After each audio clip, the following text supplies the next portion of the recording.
تا همین چند وقت پیشا یکی از کالاهایی که خیلی به وفور تو بازار میشد پیدا کرد گوشت منجمد بود.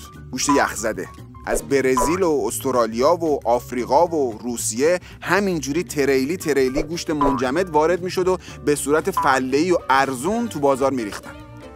اما خب به لطف تدابیر دولت آخوندها، بنفش و سبز و آبی و قرمز هم نداره، کلاً به لطف دولت عمامه به سرها جدیدن گوشت منجمد هم کمیاب شده و تو خیلی از قصابی‌ها گوشت منجمد رو با کارت ملی و هفته یه دفعه و به صورت سهمیه بندی میفروشن. بنزین هم که داره سهمیه‌ای میشه، احتمالاً به زودی آب رو هم سهمیه بندی میکنن، نون هم سهمیه بندی میشه، سبزی و میوه‌جات هم کپنی میشه، نفس کشیدن و اکسیژن هم که احتمال داره به صورت زوج و فرد سهمیه بندی بشه.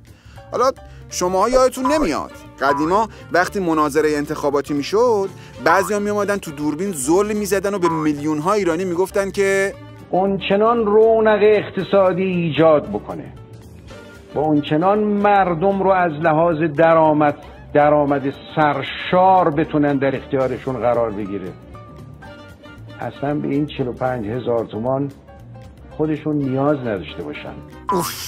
یعنی اونچنان رونق اقتصادی ایجاد کردن که گوشت منجمد وارداتی هم دیگه سهمیه بندی شده.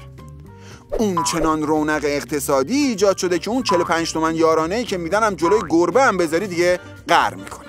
اونچنان رونق اقتصادی ایجاد شده که لامصب هر طرف مملکت رو نگاه میکنی کارگرا و معلما و راننده ها دست به اعتصاب و تظاهرات زدن و علیه رونق اقتصادیشون دارن شعار میدن. آقا آنچنان رونق اقتصادی شده که ما تا عمامه هاتون رو یکی از کلهاتون نندازیم پایین ولتون نمیکنیم. آنچنان رونق اقتصادی که پدرتون رو در میاریم و آنچنان رونق اقتصادی که میجنگیم میمیریم حقمون رو میگیریم.